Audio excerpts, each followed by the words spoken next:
Hey guys, I am so sorry. I had to start over. I did not have Facebook on at the same time, so I apologize. How is everybody doing? It is Saturday. It's a gloomy day out, but I love it. I'm one of those people. I love the rain. I love the cloudy weather. It's my time, my kind of weather. So I'm so happy to be alive and to be able to chat with you guys today. So, nurse training and advocacy. What do we want to talk about? I had asked if anybody had any topic they wanted to address. I have written a couple of ebooks on nurse supervisor training, and I am in the process of writing quite a few more. I have a long list.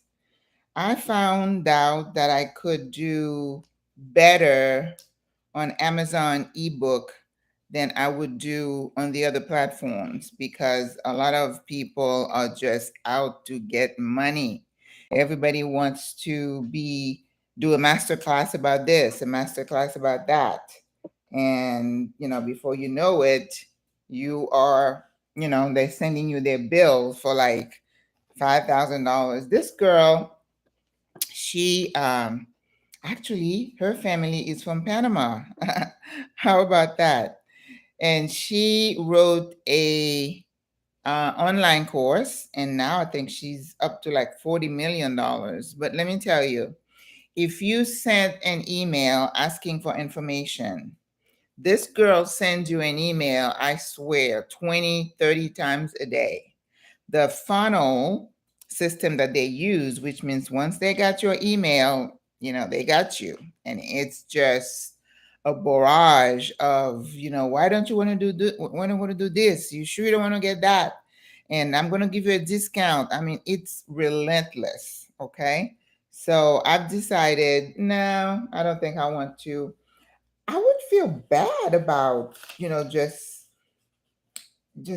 you know it's almost a harassment of people for your services or whatever it is you think that you're going to provide, whatever service. So how are you guys doing? I am doing great. I mean, you could see my face. I look rested. I am able to get up in the morning, 8, 9 o'clock. Hello to whoever joined. You just say hi so I can see who it is. I can say hello. um, been retired a couple of weeks, and I did a program the other day. I think I did 2 videos talking about what I did and how I came to that decision. And of course, I feel like it's a little bit easier for me because I am of a certain age and I was close to retirement. So I'm able to retire early. But you've heard of people retire. There's a girl, she said she retired at 30 something. There is no age that says when you should retire. And again, I explain what I think retirement means. To me, it means freedom. So today I'm not here to talk about that again. I'm just, kind of keep sharing with you the things that I want to impart to the next generation.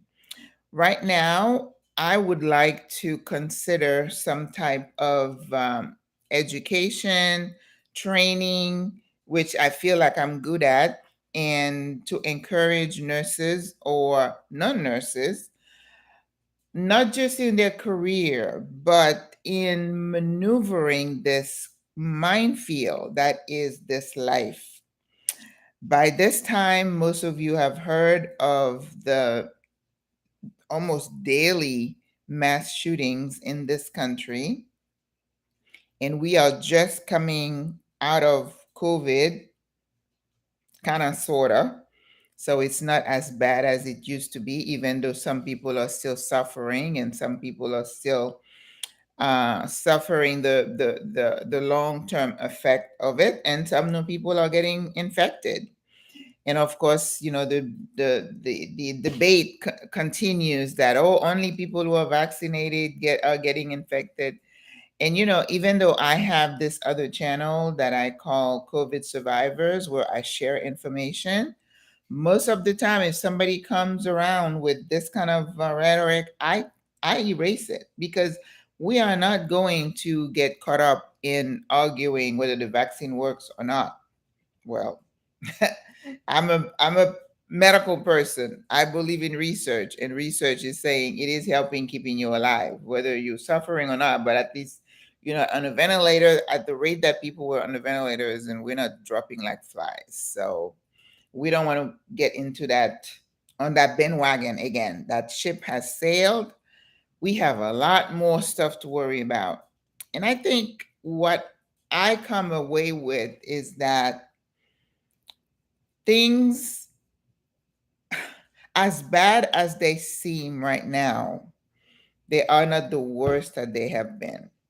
We have always had problems with, and I think most of the problems are man made. A lot of the problems are how we react to situations. A lot of the problems stem from the wickedness of mankind and their lack of soul. Because when somebody doesn't care for their brothers or sisters, if you are only interested and care, you only care for those who are your family members, your friends, and you don't care about anybody else, we're going to have problems, right? So whether it's on a micro level in your family, if you just worry about, you've seen, you see all the shows where people care for only their side of the family. And then even in families, you have this side and that side, the husband side, the women's side, and they're all fighting. It's mankind. The problem is in the heart. I remember leaving a job, and I said, all the stuff that is happening is because of a heart condition. It's your heart. If you can't take stock of what is happening in your own heart and talk to yourself and do some analysis, get some help, talk to some people, get feedback, get counseling. But if you are happy with your thought process, the way you were raised, the things you've learned to believe and you've internalized and you've embraced for yourself, if you're happy with those, and in other people's eyes they are warped and they're bad, then we're not going to go anywhere. It takes somebody taking stock of what is going on and doing a self analysis. I tell people all the time, when you are a child, you go through middle school, you become a teenager, and you become a young adulthood. This is an opportunity for you to grow. But if you're not doing any growing and you staying in the same spot, your thought processes are not evolving, you know, I mean, what do we expect? You have people who have never taken the time to talk to other people. They only espouse one type of view. They stay in their small community. They've never traveled outside of their little town. So they don't know any better. They have a one track mind, they have a one sided concept of everything. People like that cannot, I don't want to even say discuss, because they're not going to entertain somebody else's idea, to understand that, you know what? Maybe there are two ways of looking at this issue. If you've never, as a parent, train your child, if the child in school, in college, if they don't go to college and they have not gotten in the mindset of discussing issues and notions and beliefs and with other people, then you don't know what somebody else is thinking. So I wanted to talk today about, how do you care for your mental health in chaotic times? May is Mental Health Awareness Month. I did also another video about that. But I wanted to in the wake of what just happened, because let me tell you, I'm struggling too. And I am typically a very positive person. I am very hopeful. I am self motivating. I am an encourager, as you guys know. But I don't want to say that this one hit me harder than the others, because it just becomes so common to constantly be reeling from tragedies and unfairness and negativity and injustice.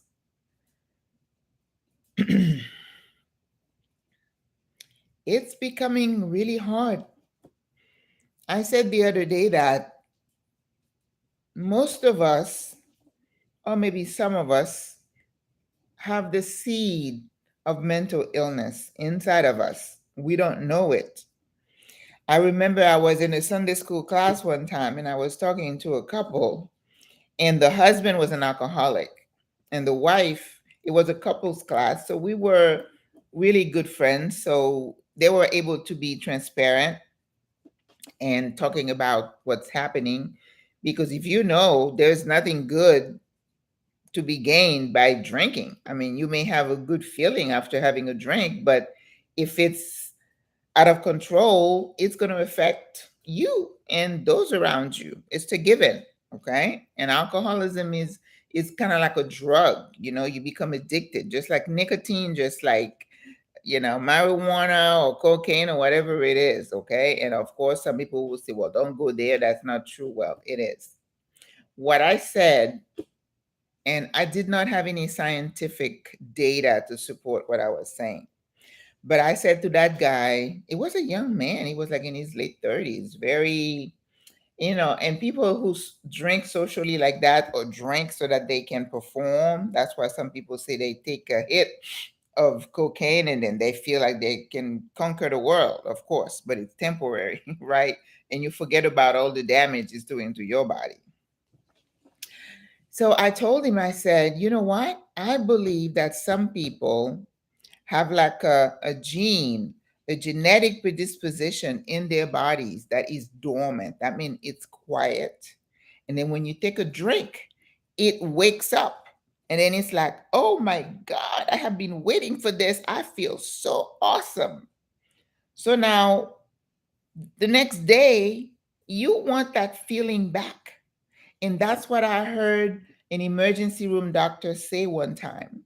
He became addicted to what kind of drug. He was shooting medication into himself because as an anesthesiologist you have access to a bunch of heavy duty drugs, and he was in rehab, thankfully. But what he said he had an injury as a teenager. I think he injured his knee. And you know how our doctors are, providers, we're so quick. What do you want? They're ready with the script to give you whatever. I've seen that with my own eyes. I had a dental surgery and the doctor prescribed me something so heavy. I didn't even feel the prescription. And I'm like, you didn't even ask me if I needed that. You just ad lib wrote me a prescription, right? So this doctor said, when I went to the doctor and the doctor prescribed this medication for me, he said not only did he take away my pain, but I loved the way it made me feel, because I was kind of awkward as a teenager. I was bullied. And when I took that medicine, I felt like nobody could touch me. And as a 13-year-old, he said, I wanted to feel like that again. I wanted to feel like no one could touch me. I wanted to feel like I could no longer be bullied. So that's how it started. And you can talk to a lot of addicts, they're going to tell you. Because there are some kids who experiment with drugs in college or high school, they don't become addicted. But some people will take one joint, one hit, and they're hooked up. So we have the seed of addiction. We don't know who does, There is no test to say, oh, this one is probably going to become alcoholic, or that one's going to become an addict. No. Unfortunately, we don't know until it's too late, until they're in the throes of the addiction. I just did a 25-hour class on how we manage people with opioid addiction. And there are a lot of um, centers that are dedicated to managing those people, because that addiction, it's a disease, guys. Okay. This is why sometimes when we see an alcoholic, we're like, why don't you quit drinking? When you talk to an abuser, why don't you quit doing that? They're sick. These people are sick. Whether they need physical medicine or they need psychological treatment, they need help. Okay? Same thing with anxiety, depression. Now, schizophrenia is a whole different ballgame. That is a disease that happen usually in when you're much younger, like in your late teen, early 20s. A lot of kids in college, all of a sudden they start acting weird. They're just they become, or if you have bipolar, they become really extreme behaviors and they go down in the dump when they become manic. Some of them start hearing voices. Those are conditions that we can diagnose earlier, and they need to be on their medications. A lot of times that somebody goes off the deep end, and there's a heavy risk of suicide in those groups because they feel so out of control. And a lot of people have this thing about medication. I don't know how to explain to a patient that when you are so clinically depressed, you have an instability in your brain, in your hormones, and this medication helps to stabilize it. Why do you feel like a failure if you need to take a pill to control your medication? Why do you feel like a failure if you need to take a medication to control your anxiety? I don't know what else to tell you, but it is something that is really, really affecting people, their mental health, and how they manage it. So now, if somebody has a seed of depression, okay, how do you know if somebody has a seed of depression? Well, it may come up to the surface in a really stressful situation. That's why sometimes giving birth, just they go off the deep end. They have that postpartum depression. If a woman realizes, is aware that that's what it is, and talks to her doctor, maybe we can put her on medication for a short time. Maybe we can put her in some therapy for a little bit, talking to somebody to help you. You know what therapy does? I was talking to someone the other day. She's like, well, I don't know what a therapist is going to do for me. What a therapist does, it's like somebody standing away from you and looking at your situation. That's what you mean being objective, right? You are not part of the problem, but you can kind of step away and say, I think this. Because when you're in the throes of a situation, you're just trying to keep your head above water. You can't be objective. You just don't see what's going on. So, this person, the therapist, helps you to take insight. Sometimes you have to go back to your childhood and figure out why you're thinking the way you think, and why you're thinking and the choices that you make, that you have made, may have exacerbated your situation. So when you are a new mom and you have that seed of depression in, and all of a sudden you feel overwhelmed with this baby who depends on you 24/7, has taken over your life, you really feel a sense of you've lost control, right? And if you are not careful, thankfully, a lot of women just go through it and they get better. But some of them don't get better. They keep slipping to that stage when they become psychotic. Psychosis means you are thinking, you're not thinking straight. You're not rational. You over exaggerate. You see things that are not there. You interpret things that are not real. So that's why when they say somebody's schizophrenic, they hear voices telling them this, telling them that. And it's not real. It's delusions. You believe something, you hear something. Oh my goodness. So when a woman doesn't get help and it's so severe, they become psychotic. And that's when those women kill their own babies. So it's so helpful for those of us who are around our loved ones to be really, really keen on looking at those signs and say, I think you need to get some help. And you yourself, hopefully, should be not so proud to say, I need some help. People, I don't know where we got the idea that we have to handle life on our own all the time, from the time we're wee little bitty people to the time we die. Who said that? Who wrote this book? I don't know. But especially Black women, we are supposed to be strong. We hold the family together. We the matriarch. We go work full time, 2 3 jobs. We keep our kids straight. We keep a clean house. We have a full-time job, and we are supposed to excel. Who's supposed to be excelling at all these things all at once? If you believe that, you're setting yourself up for whatever. God help you. So I'm thinking, with everything that's been happening, this whole life sometimes is overwhelming. When I talk about having the seeds of mental health, it doesn't mean that we don't get our emotions out of whack sometimes. It doesn't mean you don't get depressed sometimes. It doesn't mean we don't have some anxiety sometimes. If I'm going to take an exam, I'm going to get anxious. That's normal, right? If I am going to do some public speaking, yeah, my heart is, beating fast. That's normal.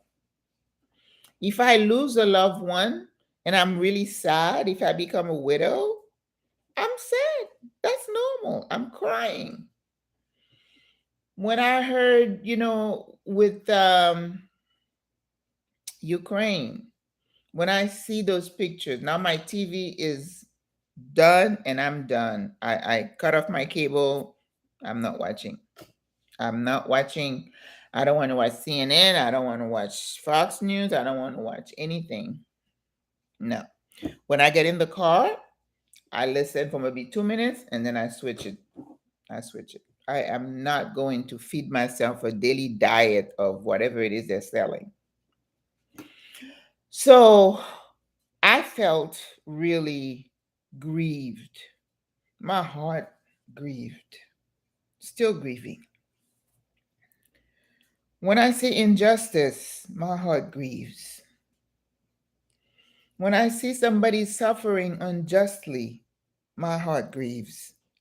So, what's been happening is that we grieve more than we rejoice, and that's an imbalance. I had a pastor who used to say that life is littered with pain and sorrow, with glimpses of happiness. And he was right. In this life, some of us have more pain than we have joy. I didn't, I used to think I had more joy.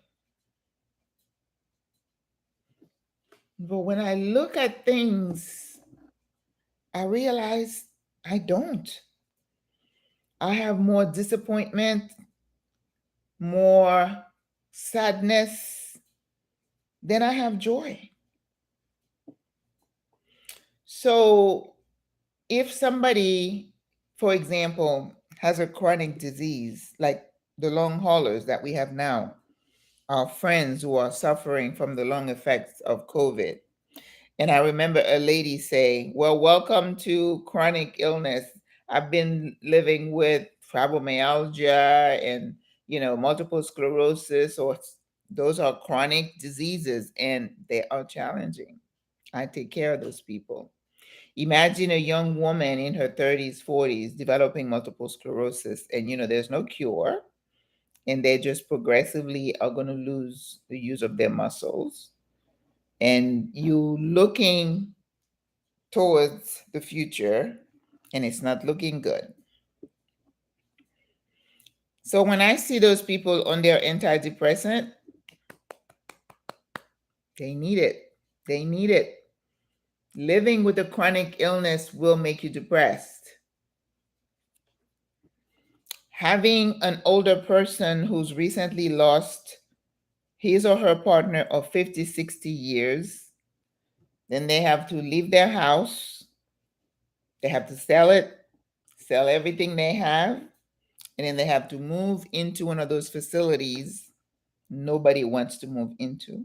But because that is a choice, they don't have a choice. I say put them on their antidepressants. I say if I ever, and I'm trying not to ever end up in those places, I need not one, but two. When I say that, people laugh. I say when I get into the nursing home, I need not one antidepressant, I need two. So I'm trying to say that this life, if you want to do some introspection and you want to think and you want to take inventory, I'm one of those, I want to say, always count your blessings, right? Because you have to fight to keep your spirits up in this crazy world. Okay? That's why caring for your mental health takes effort. Takes effort. So take inventory about your life. Do you have a chronic illness? Are you healthy? So if the physical is good, check. Thank you, Lord. Raise your hand up. How's your family life? Are you single, married, widowed, divorced? How are your kids? What's the relationship like? I got my own issues. How did your kids come out? What kind of a parent were you? Did your kid come out the way you expected them to? Mm. If you're in a relationship, what kind of a marriage do you have? Is it all beautiful, honey? You have the perfect husband. He's helpful. He is so loving and attentive. He's never cheated on you. He respects you. He's a good father, good provider. All right. I'll wait. Take inventory. Is everything hunky dory? Are you happy? Are you still married after 30, 40 years? Or are you in your second and third? And how's that working for you? How's your work situation? Do you love your job? Does it feed you? Does it meet your need? How are you treated at work? My nurses. What kind of a manager do you have? What kind of boss are you working with? Are they interested in your professional well being and development? Or are they trying to put you down? Are they trying to squeeze every little bit of ounce of work they can out of you? What about your peers? Do they respect you? Or do you dread going in because you know you're gonna have to work with that? Mm. And every time you step in there, your heart goes.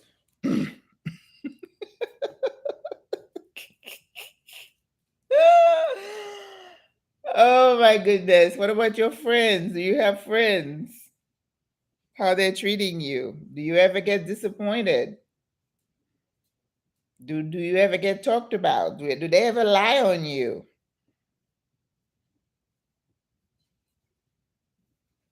Now, you see, we've just been talking about us. We're not talking about what's happening in the world. We're not talking about the injustice that we deal with every single day.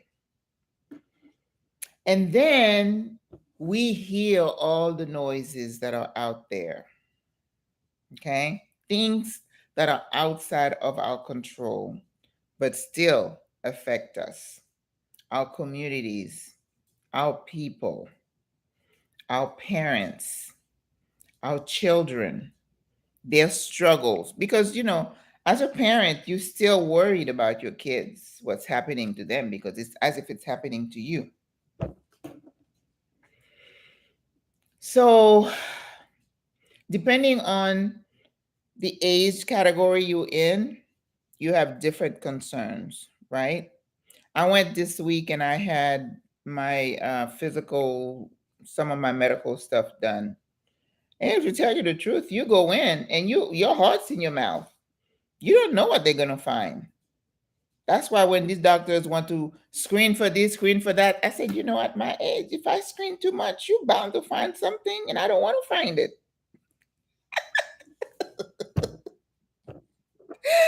They look at me, they're like, come on, Maggie. I'm like, I'm serious. Don't go keep looking for things. I say, if something is wrong, I feel it's wrong, I'll come see you. I call you.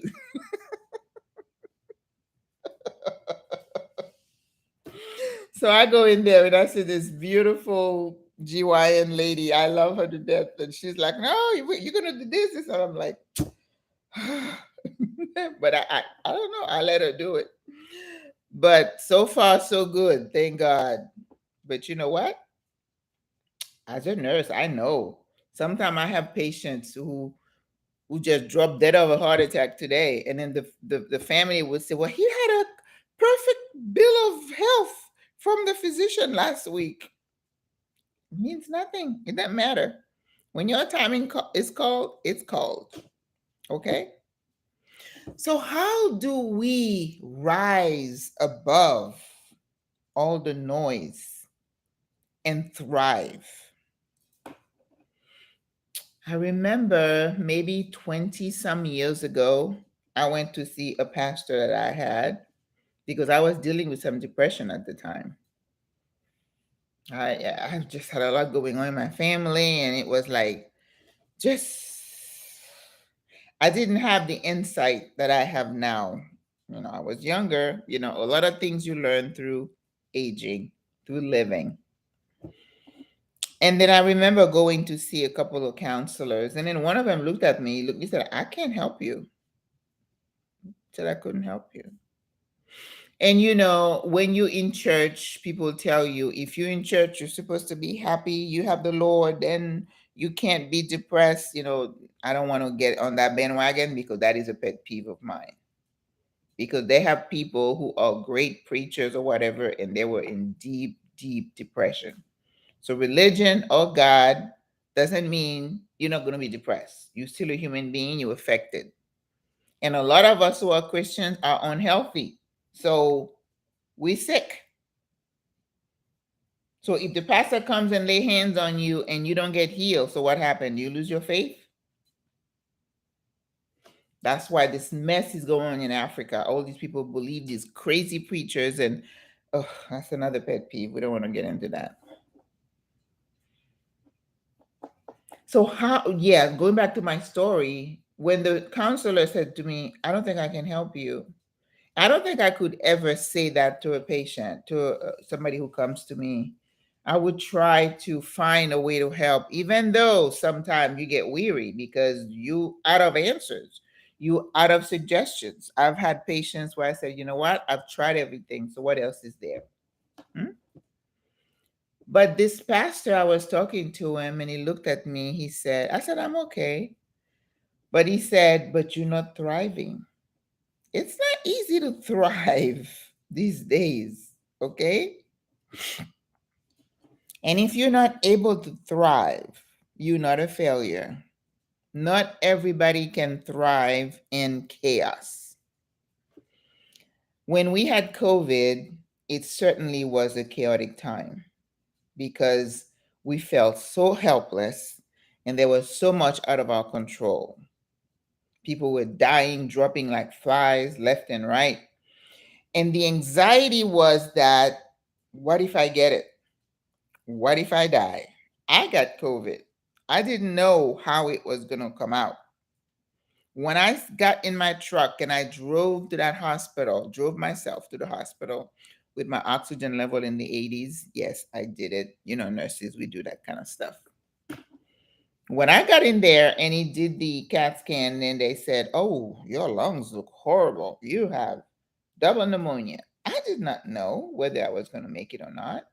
I did not know at that time whether I was going to be on a ventilator and what was going to happen, but I had no control over that. It's the sense of self control that is so, it brings you down, right? So now we have all this stuff going on, this all this racial stuff in this country that we've dealt with for the last few years. And then I have to go back and say, well, they had it worse in the 50s. They were hanging us in the trees. I mean, even though they still do sometimes. So things have not changed. I think what is happening now is that there was something the other day somebody wrote and said, "We're not okay. We are not okay."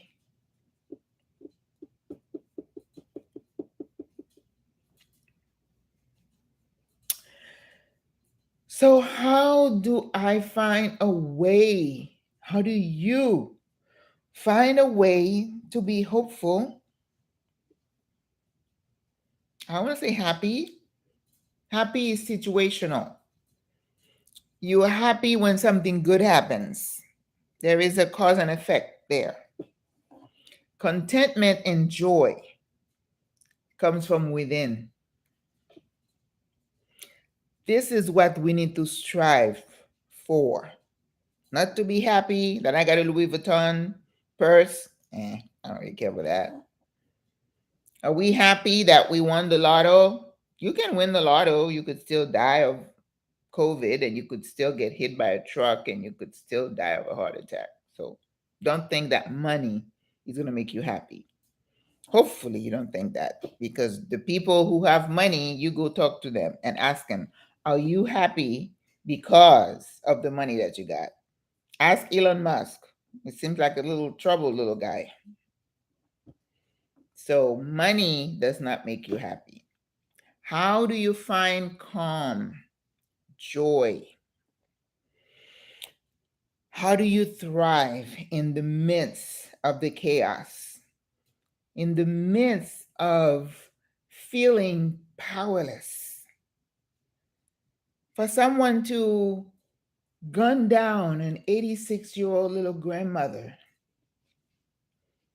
who you don't even know her. She ran a soup kitchen. She was feeding people. She was a good human being. She didn't do anything to you. You don't know her from Adam. But you're so full of hate that you just, in this, you just shower everybody with bullets. How do you rise above that situation? How do you continue to go to the store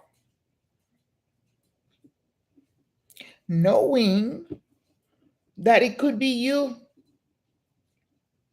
that your child who's driving around minding his or her own business can be gunned down by a crazy person because of this?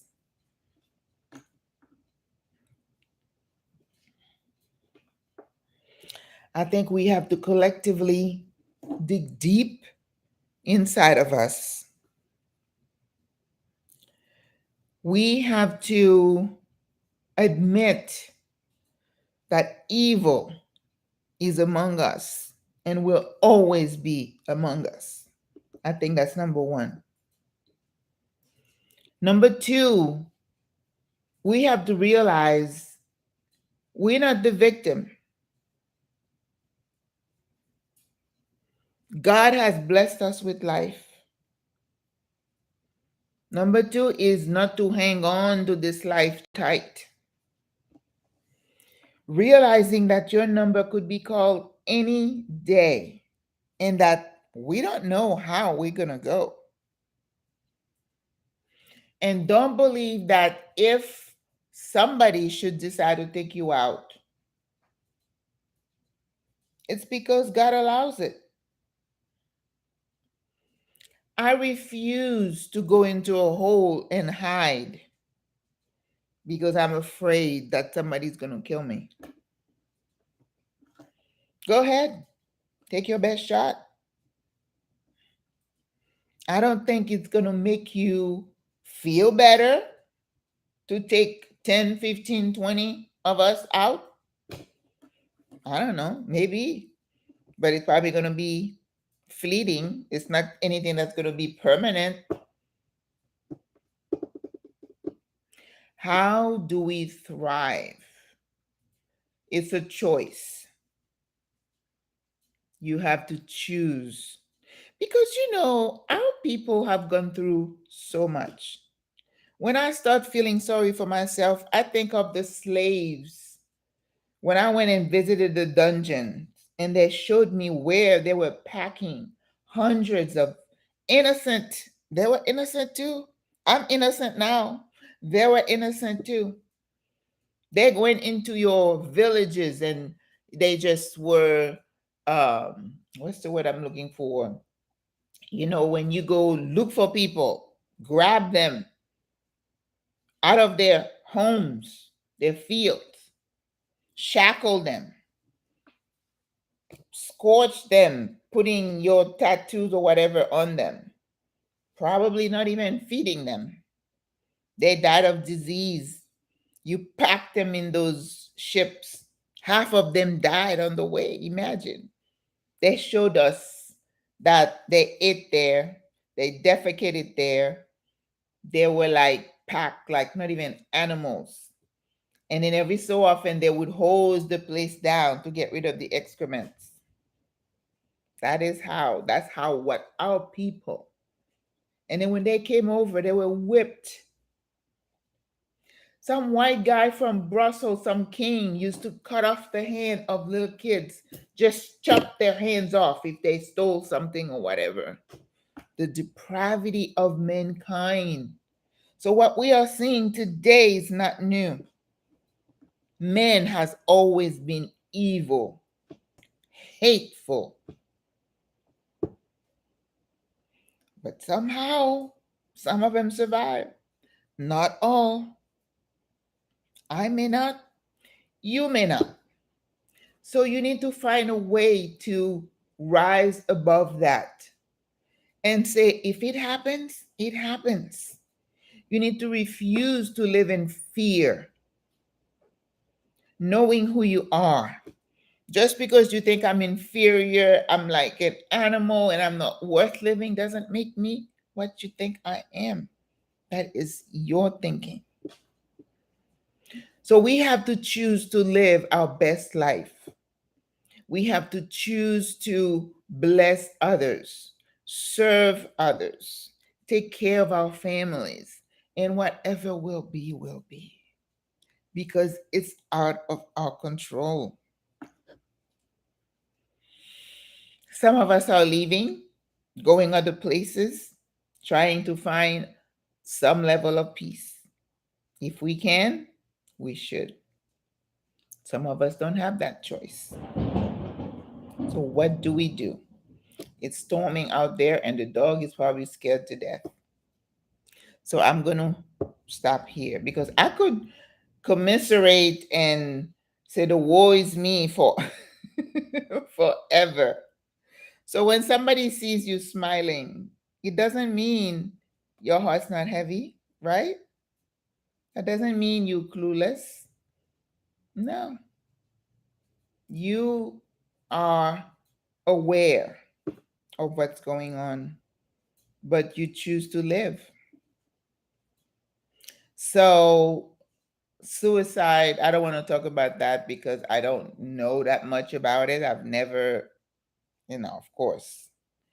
But I'm thinking when someone is in the depth of feeling so helpless and hopeless, that's when you give up. So somehow we have to kind of dig deep inside and find something that gives us hope, something to live for, whether it's our kids, our families, ourselves, something. You have to find something to hang on. So if you want to start volunteering, we do that when somebody's depressed. We say, go find somebody who's in a worse situation than you. Because, like today, what we are going through in these United States, we know there are other people in other countries going through worse. That's exactly right. I think that's the number one thing. Choose to live and then start, count your blessing, thinking that, our ancestors had it worse. These people over there have it worse, right? Because otherwise, I'm telling you, you're on the edge. It's easy to just do bloop and flip over if we're not careful. All right, guys, 46 minutes. I've been running my mouth. This is nurse training and advocacy, but I know we are all human beings. And in addition to work and the stresses of work, we have stresses of life. Let's not try to drown our sorrows in alcohol and other substances because that doesn't take care of the problem. You don't want to go through life um, under the influence, so to speak. I kind of like to be in control of my body and my thoughts and everything, so I wouldn't be a good candidate for any kind of substances, alcohol or otherwise. So let us support each other and realize that this is a wicked world that we're living in. We cannot understand why some people hate. I don't know. I don't get it, but it is what it is, right? It is what it is. And I don't believe it's going to get any better. I don't. So somehow we have to find a way to be productive while we're living in this insane world. So just think on those things. The Bible says, think on these things. Give yourself time to think. But if you see yourself slipping into a depression, you need to try to snap out of it. Like I said, go for a walk, go start working out and put the music on, just distract yourself. Do something because you got to fight. You got to fight. Okay? It's not something that's going to happen on its own. You're not going to wake up one day and say, oh, everything is hunky dory. The world is beautiful. Mm-mm. The world is not beautiful. You have to be intentional about finding joy in the small things, like me, a little music, my dog, and I don't go out too much. Hey, could be, could be me, but you know, I try not to manage my anxiety, and I'm not an anxious person typically, but I can see it's easy to get anxious and fearful, and you have to fight that. Fight it with everything you've got. Okay, so my nurses, hang in there. I was trying to find an article that I read in fleeting. Something just kind of flashes across your screen that talks about robots. They are advocating using robots in long-term care to help with the staffing. So there are a few robots heading your way. So let's keep an open mind and see what they can do. I think the robots can provide a lot of entertainment for the old people, but they're talking about robots to help with personal care. We can do robots to transfer patients. We know we can do that. They can do housekeeping duties, so we can do some of that. So, I mean, hey, There are a lot of things I say that I did not think I was going to experience, and I have lived long enough to see. So why not? Robots are the next thing. Okay, guys, I hope you have a great weekend. Continue. It's raining and storming here, which I love. I love the rain. Try to be positive, be productive, and keep your head up, because if God gives you another minute of life, it is a blessing. It is a blessing. Okay? Au revoir. Bye bye.